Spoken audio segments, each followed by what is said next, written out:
It was a typical Saturday afternoon adventure, boys exploring the fields just yards from their homes. No one realized the threat to life that lay in wait. Then about 4:15, an explosion rocked the neighborhood. Joe Towers came out to see if his son was safe. He was all right, but his three friends were not so lucky. Two of them were dead, and a third, 12-year-old Carl Peake, was injured. December 10th, 1983. Life for the Peake family changes completely and permanently. What began as innocent child's play turned into disaster. I saw the fire trucks and the ambulances, and so I stopped the car to get out to walk, and I heard this little girl who said something about they're dead. And I said, no, they're not. I remember saying, no, they're not. They're not dead. This was a tragedy that never should have happened. In addressing responsibility, it is clear from the evidence in this case that the defendants knew about the existence of live ordnance in the area and did nothing because of their greed and because of their conscious disregard for the safety and welfare of the families who settled in the Tierrasanta neighborhood.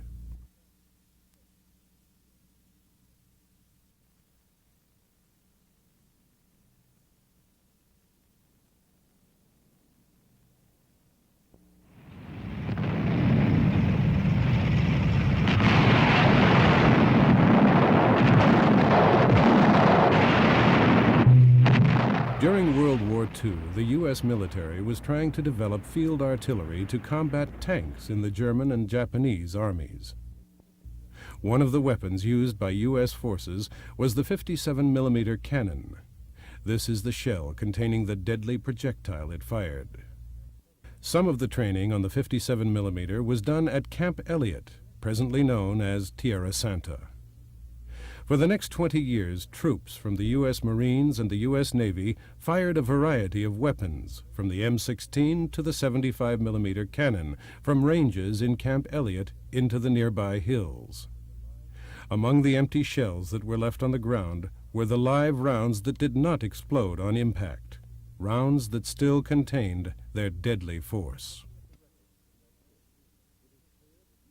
Looking at the records from that period, it is clear the U.S. government was aware that live ordnance existed in the Camp Elliott area.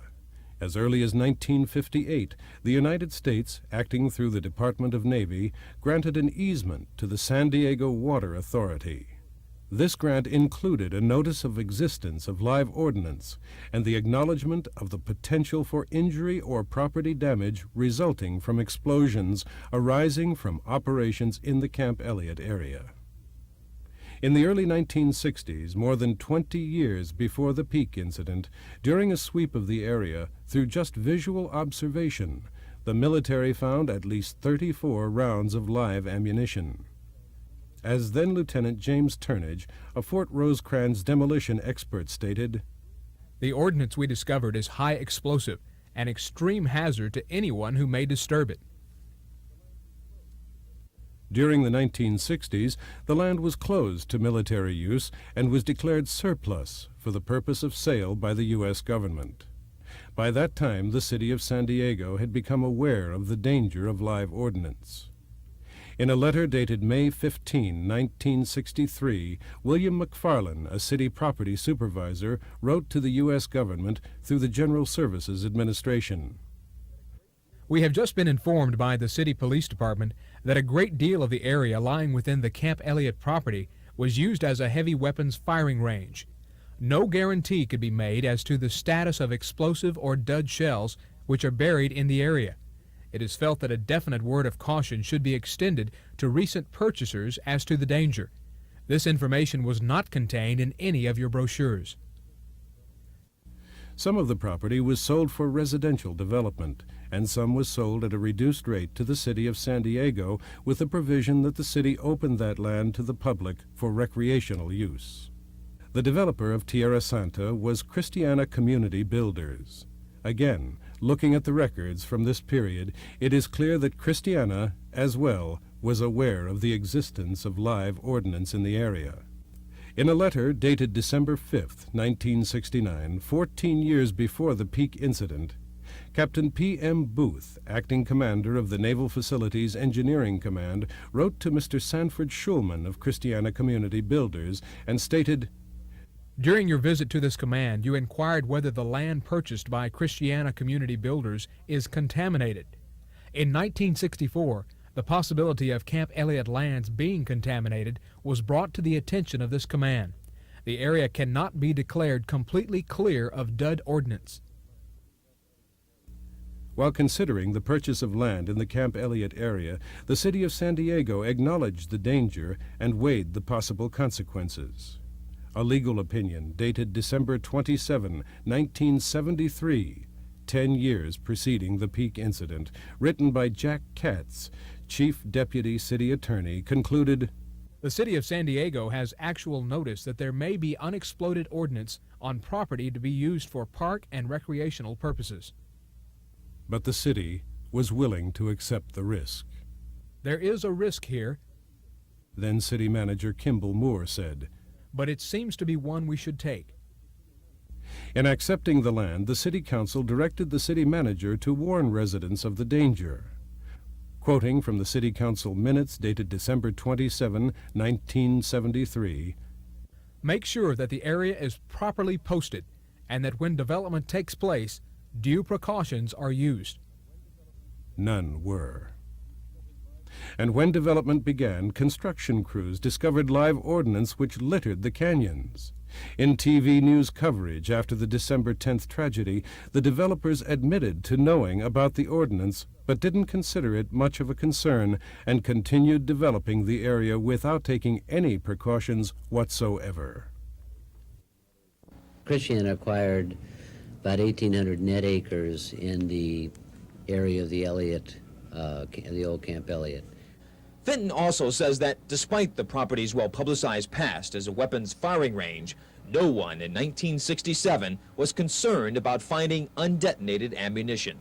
I think the whole question of ordnance that may have been left on the site really has never been a major problem or a major concern. No one seemed concerned until one shell exploded on Saturday, killing 2 children, injuring a third. Many homeowners say they were never aware of the area's history. Realtors say they never thought it was important enough to tell buyers. But you never volunteer this information. No, we haven't seen any reason to do that. What about in the future? I don't see any reason for doing it in the future either. No one said anything, including Christiana Community Builders. One of the residents, Sharon Cole, who bought her home from Christiana, underscores this fact.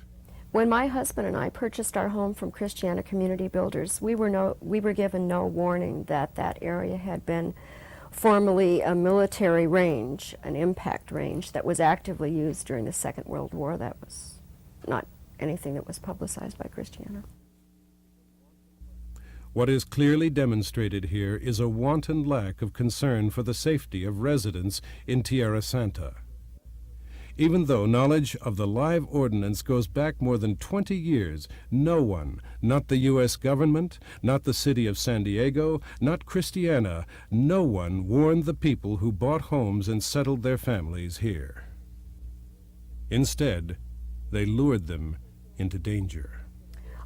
One of the things that Christiana did push with us when we bought the house was the beautiful location, the proximity to town, the beautiful open spaces which were dedicated and partially developed and planted, and it was a real selling point. In fact, Christiana falsely held this area out in its advertising as An investment in living. To see the 2,600 acres of Tierrasanta is to understand the original appeal of California. The openness, the views, the horizons. Over 800 acres of land have been set aside as open space or developed into parks, green belts, picnic areas, jogging paths, and other recreational facilities. and Christiana profited handsomely. What began as desolate hills turned into a sprawling development of expensive homes. We chose to move to Tierrasanta for a lot of reasons. The schools, the neighborhoods, particularly the open spaces and the green belts, and it was a wonderful place for kids to play. I mean, there was a lot of open space. There was some real open space undeveloped, and then there were these little trails and things within. It's full of canyons and the little trails and paths and things that the developers have left there deliberately so that as an enticement. It's a Venus flytrap kind of thing to lure you in there, and the kids enjoyed playing there. It's always the Tom Sawyer dream of going down the Mississippi kind of place to play. We took the kids one time to Disneyland, and they played on Tom Sawyer's Island, and they said, you know, except for the bridge, this isn't as exciting as our own canyons. We bought them Disneyland, essentially, in our own neighborhood. And it seemed a safe place. But in reality, this area, Tierrasanta, meaning holy earth, was a dangerous minefield which subjected innocent children and their families to the horrors, the punishment, and the finality of war in what was believed to be their safe neighborhood, but was, in fact, the killing fields. Even after the residents themselves began discovering ordnance and warned the defendants, little was done. In March of 1973, 10 years prior to the Peake incident, Sharon Cole's younger brother unknowingly brought a piece of live ordnance into her home. I initially panicked and naturally got on the phone instantly and telephoned the fire department.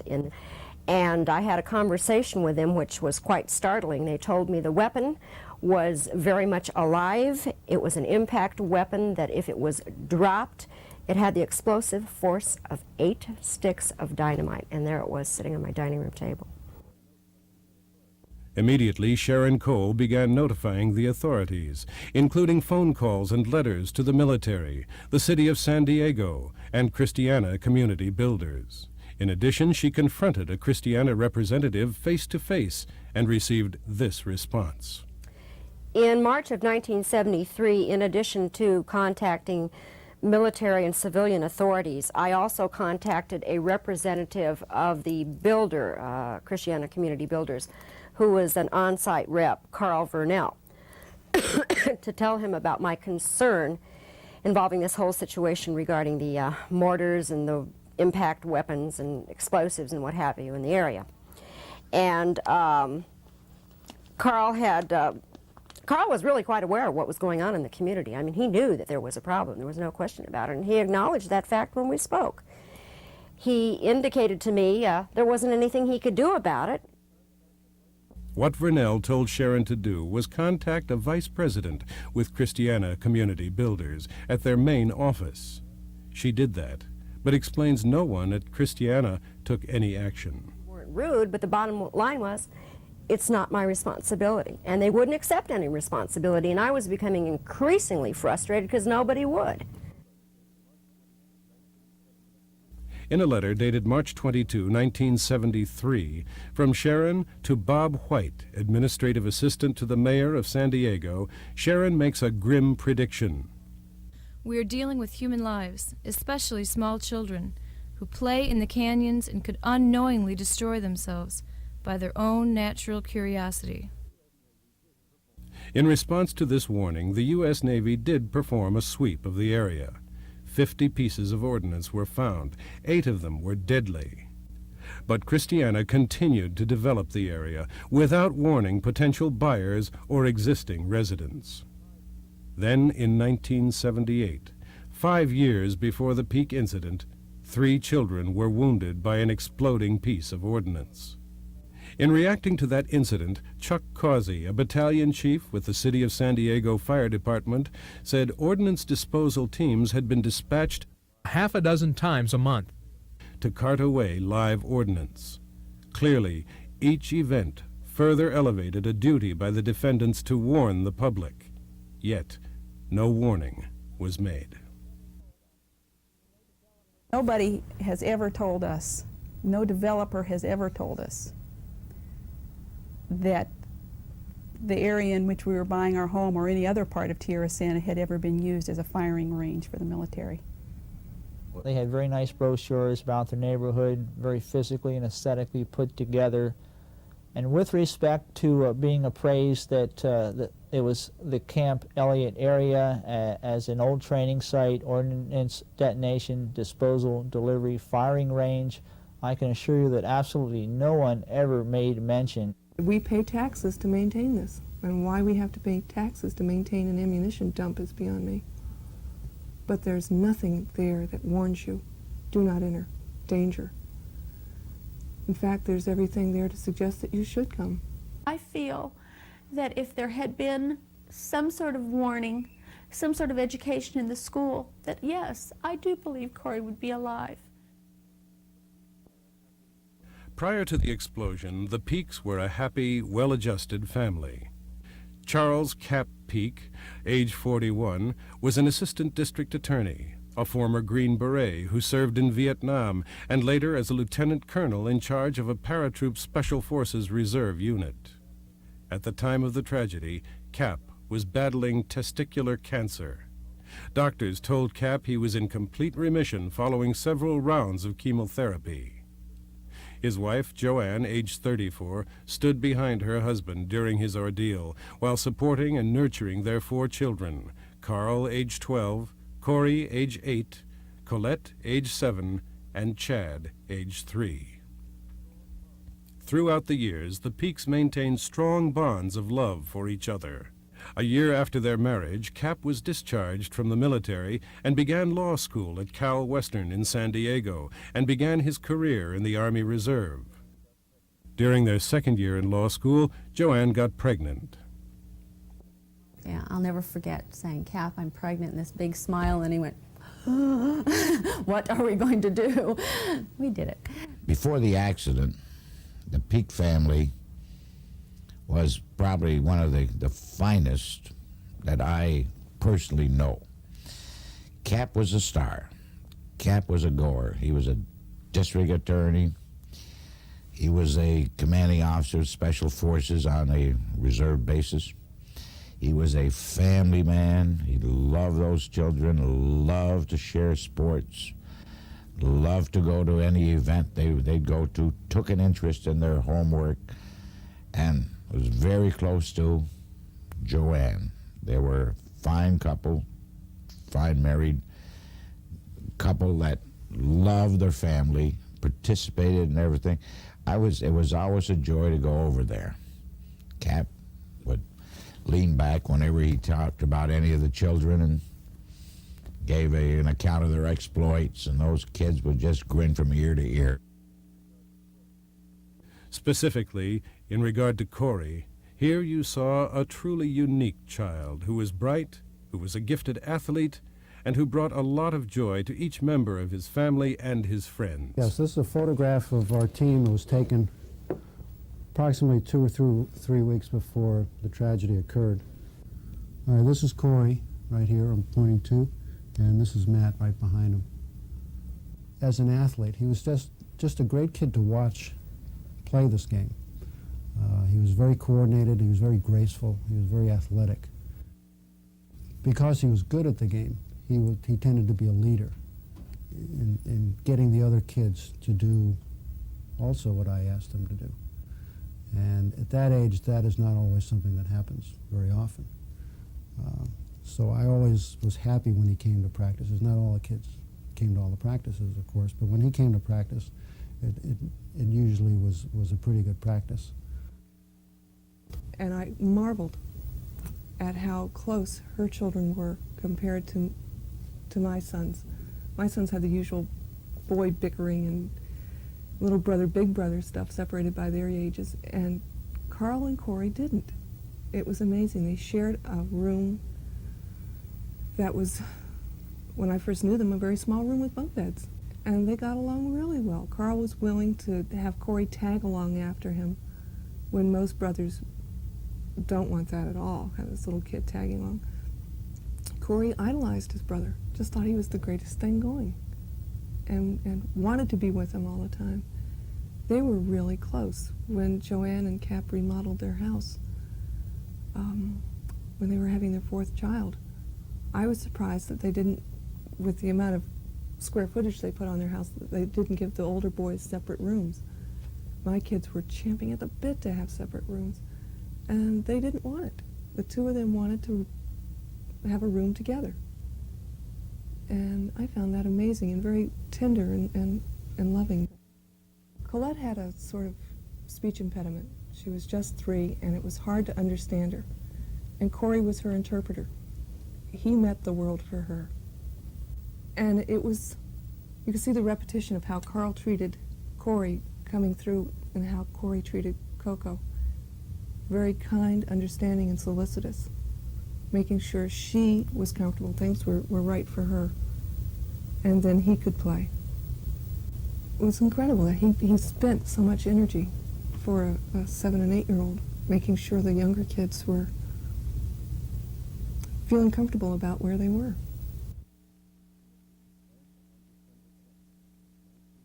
Then, on December 10th, 1983, everything changed. On that fateful afternoon, Corey and Carl were playing with some friends in a canyon which was city parkland, previously owned by Christiana, below Via Temprano in the Via Trinidad section of Tierrasanta. At about 3:45 p.m., a member of the group found a 57mm shell of World War II vintage on the surface of the ground. While Corey was handling it with one of his friends, it exploded, killing them both, and riddling Carl with shrapnel, leaving him stunned and bleeding. This is an example of what it was that ripped through the bodies of these 3 small boys. Within moments, neighbors responded, offering assistance while emergency crews were en route to the scene. I approached the first body, being Matthew Smith, but I did not know at the time because, of course, they're both face down, rolling Matthew over, and recall seeing a significant portion of Matthew's face removed. I laid him aside and immediately went to Corey, and at the time I did not know this was Corey, went to the second body lying there, rolled that body over, and was even more horrified to see the condition Corey was in. Specifically, one of his arms had been completely severed at the shoulder. One of his legs was severed from the knee on down, the other leg appearing in mangled shreds, similar to someone taking an axe and literally chopping up that particular appendage. When Frank carried him up, I saw his foot was just dangling there, and his clothes, his shirt was perforated, and when I was doing the CPR with Frank, fluid was coming out, air was coming out. It was pretty hopeless. It was just awful to behold, and there were people trying to take various remains out of the canyon. I just reached out to touch them. I didn't even know at that point what parts of the bodies I was touching. I couldn't tell. It was too much of a mess. I really couldn't. I didn't know if it was the torso, if it was legs or arms or what it was. I just reached out to touch whatever I could and bless any of the bodies that I could. Immediately after the explosion, Joanne Peake arrived on the terribly gruesome scene, only to discover what had happened to her boys, Carl and Corey. I heard this little girl who said something about they're dead. And I said, no, they're not. I remember saying, no, they're not. They're not dead. Because they put her in the front seat to get her calmed down out of the public eye, and so I went to the edge of the truck and opened the door, and at that time we began to talk, and of course her upset was out of shock, and she was screaming and yelling and upset about the fact that she was aware, I think, at that point already that one of her sons was dead, and that was Corey, of course, and that Carl was in the back of the medevac truck and not in good condition either, and they didn't know what his situation was. So remembering words isn't what I can do. It's more a feeling and compassion that I felt for her of her loss, and and of her great shock because she couldn't even hardly talk. Accompanying Carl to the hospital, Joanne Peake was faced with one of her sons dead and another critically wounded. When I first saw her at the hospital, she was huddled in a waiting room off they called it the surgical waiting room or something. She was curled up in a chair, crying, just huddling into herself. People were with her, close friends, but she was just absolutely miserable. I remember one of the things that happened that night was one of the hospital staff came in and said, the newspapers have called, or the press has called, or somebody has called and wants to know if we can release his name, confirm the names. And Joanne she just looked right at me at the time like I'm her source of security, and I knew what she was feeling, and she just burst into tears I mean, you know, there were lulls, and she just burst into tears, and I know that feeling that if you read it in the paper, it has to be true. While Joanne stayed at Carl's bedside, struggling with the unknown, someone had to deliver the news of Corey's death to Cap, who was at home. And so I went to the house, and at the time there wasn't really anybody there except a neighbor was coming by, and so I went into the back bedroom, and Cap opened his eyes. He was in bed because he was on oxygen due to the fact that he needed that for his lung problems because of the cancer that he had had. And when I entered the room, the first thing he said, "Don't tell me anything happened to my boys." But I happened to be in Colette's room getting some things for her to spend the night at a friend's when Father Dolan was in there, and I could hear Cap. And it was one of the awfulest things I've ever heard in my life. He just said, "Oh no," and you could see it and you could hear it, and you just knew, in a way, I was glad I wasn't in there because it was so awful. I remember coming in, and Cap was in bed with a lot of my friends around him, and I went up to him and I gave him a hug, and I said, "We lost Corey." And then the surviving children in the Peake family had to learn of the sudden and senseless death of their brother. And when his parents came in, he was just in the bed, wondering, and in quite a lot of pain.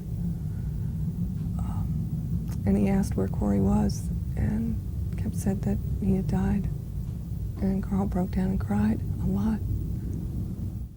Colette burst into tears, and they had explained to her what had happened, and Colette said, "Well, why did he do that?" And Joanne said, "Well, he didn't know, Colette. He didn't know not to." Shocked and grief-stricken, the Peakes began making Corey's funeral arrangements with the support of family and friends who were also stunned by this catastrophe. I took Joanne to the funeral home with her mother to see Corey. Cap did not want to see his son that way. He wanted to remember him as he had been. She and I walked down to look at him, and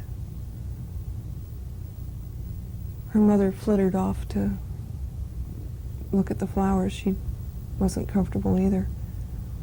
The mortician came up to tell her something about Corey, and she didn't want to deal with it and asked me to talk with him. She came and distracted Joanne while the mortician and I talked about, he was very concerned that if she touched him, that she would disturb the body in such a way that she would really be appalled. He said that if she moved his hands or tried to move his arms, it sounds horrible, he was afraid that they would fall off. The position would change so much that she could tell they weren't attached.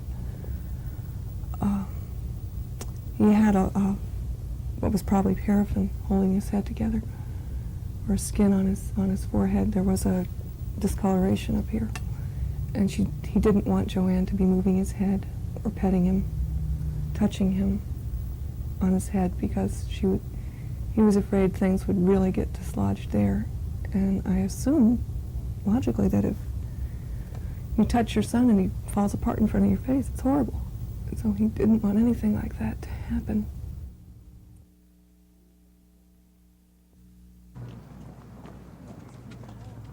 Hundreds of people came out for Corey Peake's funeral. Many were from the district attorney's offices throughout San Diego. Corey's father, affectionately known as Cap, was a DA until this year. He is now recovering from cancer. Cap also used to be commander of an Army Reserve unit. His men came out in full uniform to honor Corey.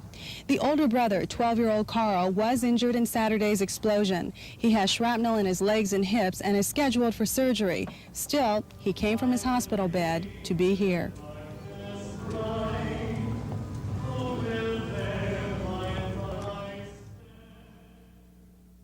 And the only real scene I remember as such was the touching scene of seeing a casket for a small boy, Cap with his oxygen, and Carl on a gurney. And that was a very moving experience. He was a little soldier. He was a little soldier, and he loved to play, and he was a good athlete, and he was a happy child. He was just a great guy. There is no doubt this tragic event took its toll on the Peake family. Joanne looked like somebody on the rack. She was being pulled in every direction, with no time at all for herself to absorb this. If she wasn't with Carl at the hospital or with Cap at home, she had to be making arrangements for the funeral. And she and her father did a lot of that together. But it was a time when you would have wanted your husband to be there with you and to turn to him for support. And Cap couldn't support her the way he would have because of his own illness. My husband and I went to see how they were doing, and we went in to check on Cap because he was weak enough that he wasn't in the living room. He was in his bedroom, and it seems to me it was about twilight. And we went in there, and there were no lights on in his room. The TV was not on. There was nobody in there visiting with him. He was just lying there awake. And I got scared because I thought he had quit. And that was the shattering blow, I think, that more than anything caused him to fall back in his condition. So there's no doubt that the incident had a direct effect on his health. There's no doubt in my mind. Within a month of the explosion, Cap Peake was dead. I think that Corey's death was a death sentence for Cap. I felt devastated. I felt like this is the end of the world. Because of this tragedy, the Peake family has been altered irrevocably. Sometimes it's hard for me to even talk about Corey right now. It's because I think sometimes I'm finally reaching the point of mourning for him and realizing how much I do miss him. I guess probably the hardest part is to see friends of his and see how big they've gotten and know Corey's not there. It's different not having him now. Because it's hard to do something, to accept the fact that my daddy died and Corey. So severe is the impact on the Peake family, it has been necessary to seek professional help in order to assist them in trying to work through the grief and deal with the overwhelming injuries. Prior to the tragedy, this was a normal family, and from what I've been able to tell, a very normal family and a very integrated family. I certainly do not feel that it's a normal family today or that it has been a normal family since the time of the death of the child. That all of the members are, as I've mentioned, very much affected by the death, and it has continued to eschew the way all of them have lived their lives. This is a family still dealing with a very profound trauma, which they have not mastered. Mrs. Peake both described and I certainly experienced as she talked a deep sense of loss, an irreparable loss, the kind of loss that cannot be compensated for. There's no way that she can replace her son. He was an integral part of her intrapsychically. He had been alive long enough that he was a very real person, both in actuality and in the lives of all of the other members of the family, and she is still mourning his loss. It's questionable whether a parent ever gets totally over the death of a child. At this point, based on my interview, it's my feeling that he really has not come to terms at all with the idea of the guilt, has very little insight or awareness of how strong the feeling is or how it's affecting him.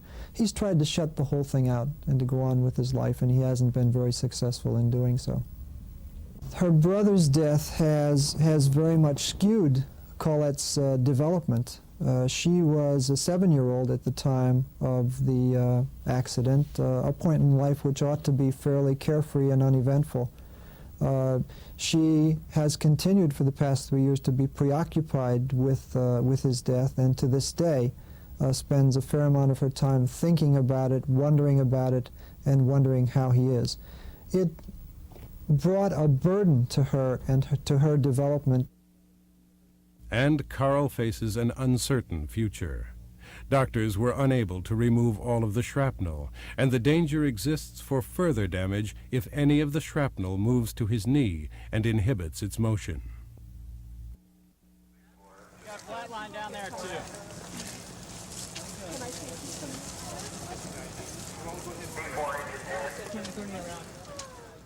Regrettably, as is often the case, it took the loss of human life before any action was taken. Hold the line. Get your interval. The going is very rough. You all right? You want to rest? And it's uphill all the way. The 11-man team walks up the hill, then moves over to the next section and walks up the hill again. All right, hold the left, hold the left. Let the right come up. The last artillery round was fired into this impact area in 1946. The deadly leftovers lie just yards away from expensive homes, built long after the guns went silent. With the thickness of this brush, it's amazing that these men are able to find anything, but they found a lot more in the way of ordnance in the last 2 days than they ever would have expected.